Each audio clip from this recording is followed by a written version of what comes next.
Mais bonjour à toutes et merci de tenter l'expérience du CV Envie Ressources. Donc je vais commencer par me présenter. Moi je suis Rebecca Oona. J'ai créé en fait il y a quelques mois maintenant en fait un cabinet qui s'appelle AM, qui est un cabinet de psychothérapie à la base et qui est finalement le fruit d'une reconversion professionnelle que j'ai opérée il y a 3 ans maintenant. Je me suis reconvertie donc dans la psychothérapie, dans l'ostéothérapie et le shiatsu également. Mais bon, ça, il en est pas vraiment, c'est pas vraiment le sujet ici, mais bon, je vous le dis pour information quand même.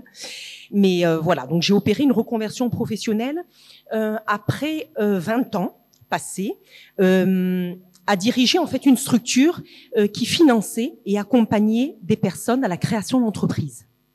C'est-à-dire que je dirigeais une structure associative qui finançait des personnes qui n'avaient pas pu rebondir dans le salariat et qui choisissaient finalement la création d'entreprise comme une opportunité de créer leur propre emploi, mais qui n'avaient pas accès totalement aux banques ou pas complètement. Et elles venaient nous voir pour qu'on les finance. Et nous les financions et nous les accompagnions en suivant pendant les 3 premières années de leur entreprise dans le pilotage de leur projet, dans le lancement et le pilotage de leur entreprise, de manière à pérenniser en fait l'emploi qu'ils avaient créé. Donc j'ai suivi pendant 20 ans plus d'1 millier en fait de chefs d'entreprise dans la gestion de leur entreprise, et je me suis rendu compte assez rapidement que les freins finalement les plus tenaces et les difficultés finalement les plus solides, on va dire ça comme ça, pour rester positif, c'était pas tellement le marché, le produit, le service, l'emplacement. Quand je venais les voir, c'était des questions bien entendu auxquelles nous réfléchissions. Comment mieux gérer, améliorer sa rentabilité, sa visibilité, etc. Mais les freins les plus tenaces, c'était plutôt ceux que la personne se mettait elle-même, les freins qu'elle avait en elle, en réalité. Manque de confiance en soi, manque d'estime de soi, sentiment en fait de pas être légitime dans ce qu'on fait ou dans la manière dont on le fait, pour différentes raisons. Souvent des injonctions, ce qu'on appelle en psychologie les injonctions, c'est-à-dire ces petites voix qui nous disent un peu en permanence t'es pas fait pour ça, fais comme ci, fais pas comme ça t'es pas capable, n'essaye pas, c'est trop risqué, etc. Donc tous ces mécanismes finalement qui nous bloquent en fait dans ce que l'on fait ou qui nous inhibent ou qui nous freinent. Et je me suis rendu compte que de manière assez intuitive et empirique, quand j'arrivais à travailler ces freins avec eux et qu'on arrivait à faire sauter ces verrous, finalement leur potentiel en fait de développement d'entreprise était illimité à ces chefs d'entreprise, et la réussite en fait de leur entreprise en était décuplée. Parce qu'à un moment donné, après ça, ils se sentaient complètement à leur place. Ils incarnaient réellement ce qu'ils faisaient. Et du coup, ils avaient cette capacité assez naturelle, pour le coup, cette fois, à fédérer des associés, des partenaires, des clients autour de leur projet, parce que ils incarnaient vraiment ce projet. Donc, c'était comme une étude finalement de marché géante que j'ai faite pendant 20 ans sur ce millier d'entrepreneurs suivis. Et en fait, je me suis dit finalement, le point commun, c'est quoi? La clé, c'est quoi? Et je me suis rendu compte qu'en fait, la clé, c'était la symbiose qui doit y avoir entre la personne, en fait, et son projet. Ce qu'on appelle assez vulgairement l'adéquation personne-projet. Mais là, je vais plus parler de symbiose parce que là, on va plus dans la psychologie et dans ce que la personne est, elle. C'est-à-dire, en fait, plus un projet va faire écho aux valeurs qui sont importantes pour vous. Alors, je parle d'un projet, ça peut être un projet entrepreneurial, ça peut être un emploi salarié. Voilà, c'est un projet de manière assez large. Plus le projet va faire écho, en fait, aux valeurs qui sont importantes pour vous, plus vous allez vous retrouver dans un projet en termes de ressources dont vous disposez, plus ça va coller avec les envies que vous avez, des envies profondes, et plus finalement, ce projet aura finalement toutes les chances de réussir, et de réussir de manière vraiment décuplée. Et c'est c'est à la recherche de cette symbiose que j'ai élaboré, donc en fait, ce que j'ai appelé, en m'amusant un petit peu sur le jeu de mots, le CV de rêve. Le CV de rêve, donc c'est le CV en fait des ressources, des envies et des valeurs. C'est pour ça rêve, R-E-V en fait. Donc je me suis un petit peu amusée avec ça. Parce que c'est un CV finalement qui ne ressemble à aucun autre, et c'est là l'intérêt, parce qu'il n'y avait pas d'intérêt de faire un doublon d'un CV classique. C'est un CV qui ne ressemble à aucun autre, parce qu'il doit être finalement le reflet de ce qu'on est, de ce qu'on veut vraiment et de ce qu'on est vraiment à un instant T. Et pour moi, c'est là la clé. Donc ce CV que je vais vous détailler ici, vous avez à la fin une petite plaquette qui reprend et qui illustre en fait clairement ce CV. Et si ça vous intéresse, à la fin de la conférence que je vous ai dit, vous pourrez récupérer une petite plaquette du CV à la fin avec mes coordonnées si vous voulez effectivement qu'on prolonge les échanges, en savoir un petit peu plus ou garder un souvenir en tout cas.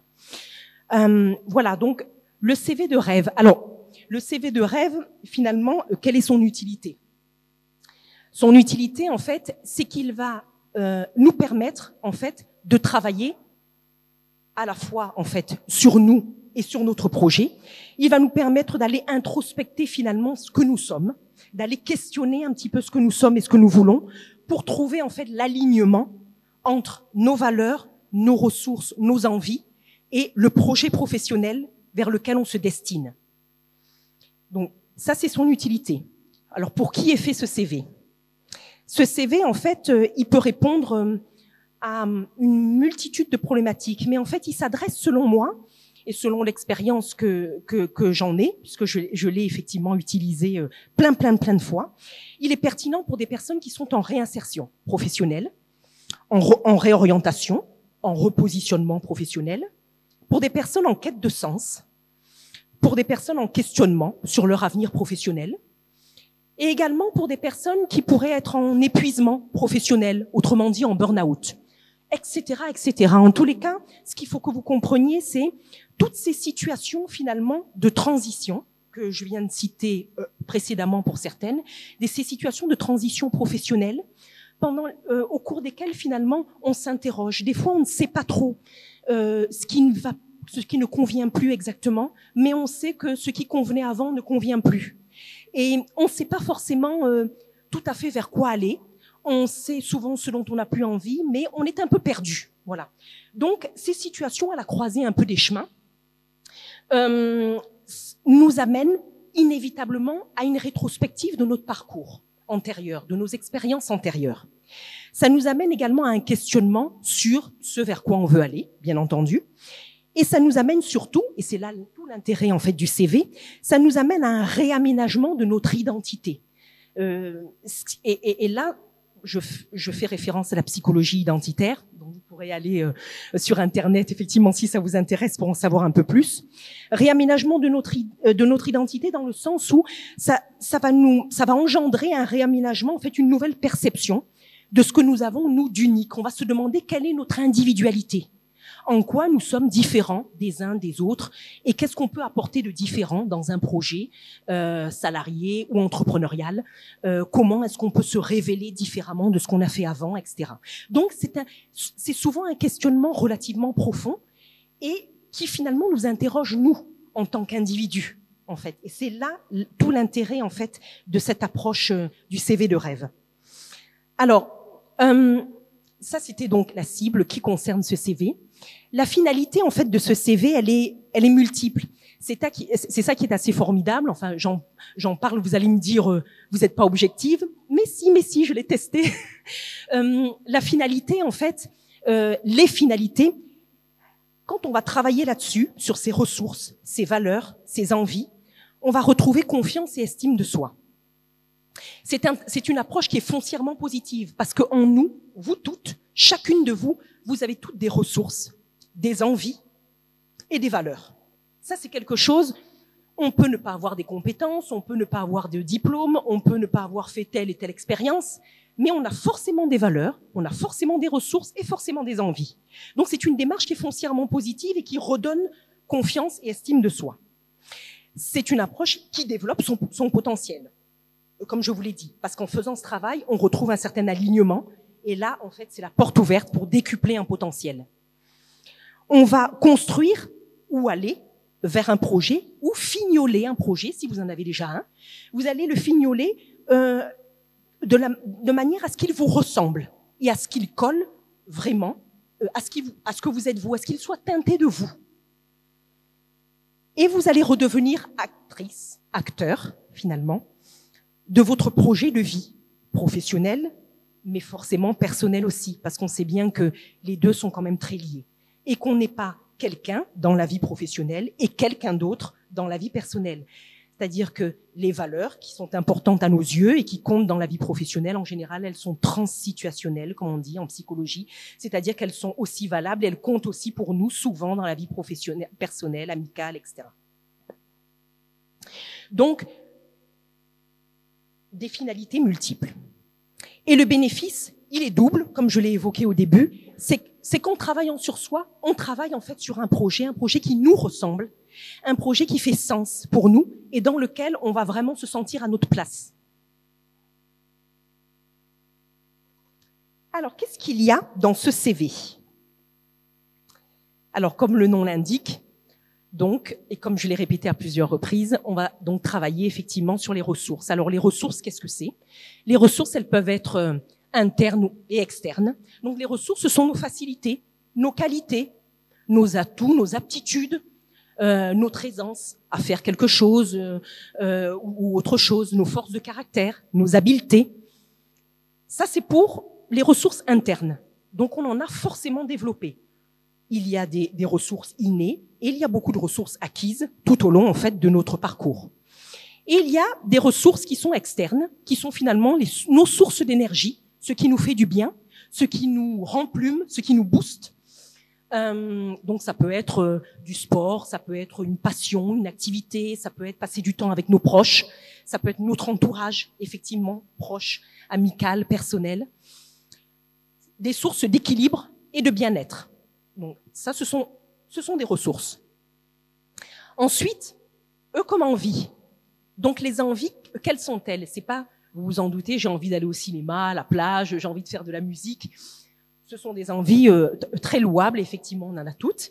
Mais non, là, je vais les appeler les envies essentielles. C'est-à-dire, en fait, envie d'être et envie de se sentir. C'est-à-dire, moi, en cabinet, quand je reçois, en fait, des personnes que j'accompagne, je me rends très rapidement compte que, contrairement à ce qu'elles pensaient, quel que soit, en fait, leur état psychique, qu'elles soient bien, fragiles, déprimées, très fatiguées, etc., quel que soit ce qu'elles ont vécu avant de plus ou moins difficile, elles savent toutes, au fond d'elles, quelque part, ce qu'elles ont envie d'être, en fait. La manière dont elles ont envie d'être perçues. Et il vaut mieux, effectivement, pour être bien dans ses baskets, que cela corresponde à ce que l'on est. C'est pour ça que je dis envie d'être. Et envie de se sentir. On sait tous comment on a envie de se sentir à l'intérieur de soi. Moi, quand je reçois des gens en cabinet, je travaille beaucoup sur les sensations du corps. Je les fais beaucoup revenir sur leur corps parce que les situations un peu de violence en milieu professionnel ou ailleurs, que ce soit verbal, non verbal, etc., la manière dont on a vécu plus ou moins durement les choses est venue nous percuter dans le corps. Donc, on sait comment on s'est senti sur le moment, après, comment on se sent aujourd'hui, et on sait bien ce qu'on n'a plus envie de sentir ça. Mais on sait aussi ce qu'on a envie de sentir à la place. Et donc, on va travailler là-dessus. Parce que, au travers d'un projet, en fait, d'un futur projet, c'est ça que vous recherchez aussi. C'est vous sentir serein, apaisé, équilibré, à votre place, vous sentir épanoui. C'est pour ça que je parle de envie de se sentir. Et pour moi, c'est les envies essentielles. Envie d'être et envie de se sentir. Ensuite, il y a des envies qui sont concomitantes parce qu'elles sont souvent très, très liées à nous. C'est l'envie de transmettre et l'envie d'aller vers. Donc, on va questionner ça également avec la personne. On va aller rechercher ça. Et ensuite, on a les valeurs. V comme valeurs, et pas des moindres, qui sont très importantes également. Donc, les valeurs, en fait, elles permettent de répondre à la question « Pourquoi est-ce qu'on agit comme on agit ?» C'est-à-dire qu'elles se traduisent, en fait, elles se traduisent par un mode de conduite, par un but dans notre existence. Les valeurs, en fait, ce sont des croyances durables. Ce sont des références, des motivations. Ça peut être la bienveillance, la transmission, l'autonomie, le respect, la sécurité, le pouvoir, la réussite, la conformité, la tradition, etc. Mais des choses qui sont à nos yeux vraiment importantes parce que elles font écho à notre éducation, elles font écho à notre vécu. Et c'est des choses qu'on a envie de respecter et qu'on a envie que les autres respectent en nous respectant. Donc ces valeurs, ces envies, ces ressources, on va les travailler en fait avec la personne en cabinet pour faire émerger ça, parce qu'en réalité, ces ressources, ces envies, ces valeurs, encore une fois, vous en avez toutes à l'intérieur de vous, vous en êtes toutes riches. Et c'est ça qui est formidable. Et c'est ça qui est positif. Et si vous devez retenir des choses de cette journée, j'espère que vous retiendrez celle-là. N'oubliez pas que vous avez toutes en vous des ressources, des valeurs et des envies légitimes. OK? Donc, on va travailler effectivement avec la personne pour arriver à formater à la fin. Ça peut prendre la forme que ça peut prendre. Vous verrez sur la plaquette que moi, j'en ai fait un arbre. Mais après, selon en fait les affinités des gens, ça prendra d'autres formes. Un arbre dont les feuilles pourraient être les envies, donc ce qui va en fait vers le ciel, effectivement, dont la sève, le tronc, en fait, sont les ressources et les racines sont les valeurs, parce que c'est ce qui nous tient debout, en fait, les valeurs. Donc, comment va-t-on travailler en fait ce CV ? Il me faudrait quasiment 2 heures pour rentrer là-dessus. Donc, je vais vous le dire vite fait pour que vous ayez quand même une idée de ce que c'est. Pour celles qui sont intéressées, on peut poursuivre les échanges après. Je serai en salle, en grande salle là-bas de pôle d'accompagnement individuel, ou vous pouvez me retrouver aussi sur les réseaux sociaux. Mais comment moi je travaille ça en cabinet ? Un peu comme de la psychothérapie classique, c'est-à-dire je vais recevoir en séance individuelle la personne et en fait on va travailler sur 5 à 6 séances. En général, 6 séances, c'est parfait, et les 3/4 des personnes que j'ai accompagnées, 6 séances, c'est quand même très bien. La première séance, en fait, c'est une séance assez classique de psychologie qui est un peu l'anamnèse, c'est-à-dire qu'en fait, on va balayer vite fait l'histoire, le parcours en fait de la personne qui vient me voir. Les 4 séances suivantes, c'est 4 séances, chacune sur un événement majeur de la vie de la personne. C'est-à-dire que je vais lui demander de choisir, ou je vais la guider dans ce choix, si elle ne sait pas du tout, je vais lui demander de prendre 4 événements majeurs de sa vie, professionnelle ou personnelle, comme elle veut, mais 4 événements qui ont impacté de manière très forte, en fait, sa vie. 2 événements qui lui ont donné des ailes, en fait, clairement, donc qui ont été plutôt à teneur positive, et 2 événements qui l'ont mise dans le dur, vraiment, donc qu'elle ressent plutôt comme à teneur négative et dont elle garde pas un bon souvenir.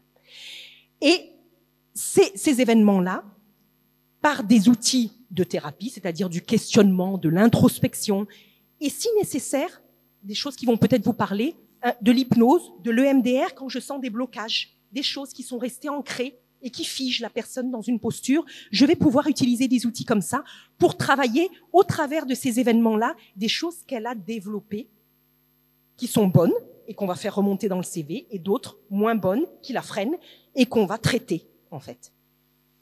Et donc, la dernière séance, qui est la 6e, c'est un bilan, c'est la clôture et c'est la formalisation de ce fameux CV de rêve. Le CV de vos rêves. Voilà. Je suis à disposition pour vos questions si vous en avez, et merci de votre écoute.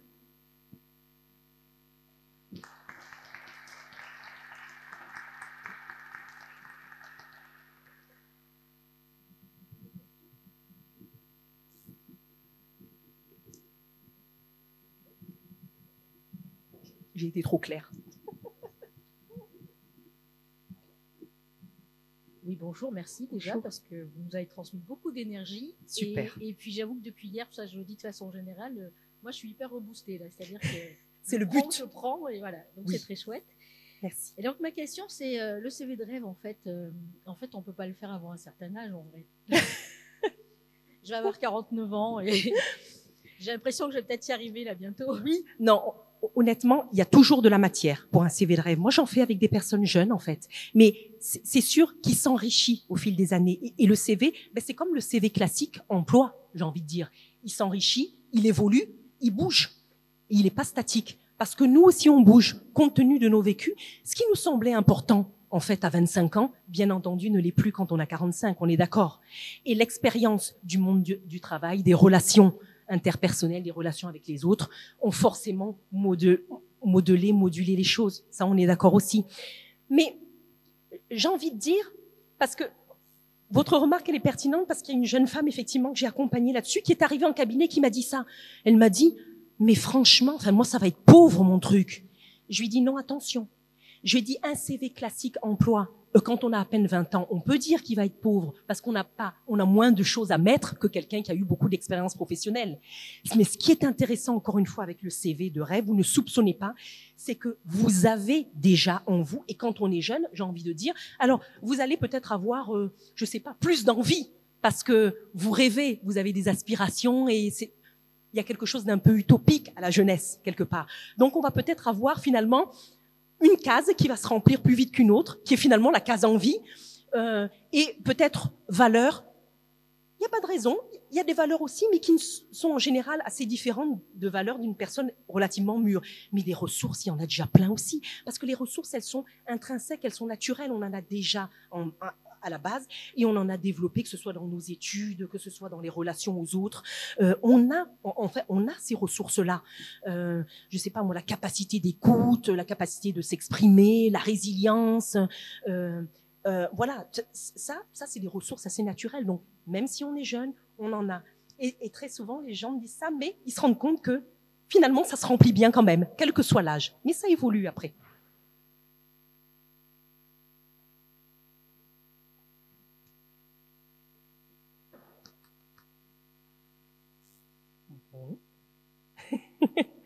Si d'autres questions, vous venez après coup, parce que le temps que tout ce que vous avez emmagasiné entre hier et aujourd'hui pour toutes, ça mûrisse, n'hésitez pas. On se retrouve sur les réseaux sociaux. Vous pouvez m'envoyer un mail. Avec grand plaisir, je vous répondrai. Voilà. Merci à vous et bonne continuation. Et à fond dans vos projets. Il faut y croire.